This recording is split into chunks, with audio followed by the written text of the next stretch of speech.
12 ربیع الاول نبی رحمت صلی اللہ علیہ وسلم کی ولادت کا دن ہی نہیں ہے۔ بتائیں کہ یہ کیا معقول وجہ نہیں کہ آپ کی ولادت کا یہ دن ہی نہیں۔ جو فرقہ مناتا ہے اس فرقے کے بانی عام رضا خان صاحب نے لکھا ہے کہ آپ کی پیدائش 8 ربیع الاول کو ہے اور 12 ربیع الاول کو بالاتفاق وفات ہے۔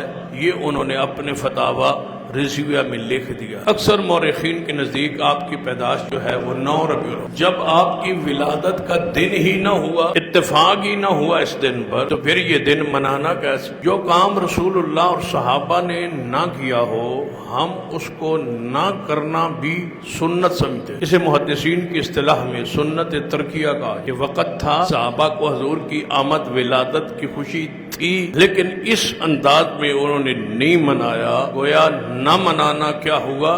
سنت۔ صرف کرنا سنت نہیں ہوتا، جو حضور نے نہ کیا ہو وہ نہ کرنا بھی سنت ہوتا۔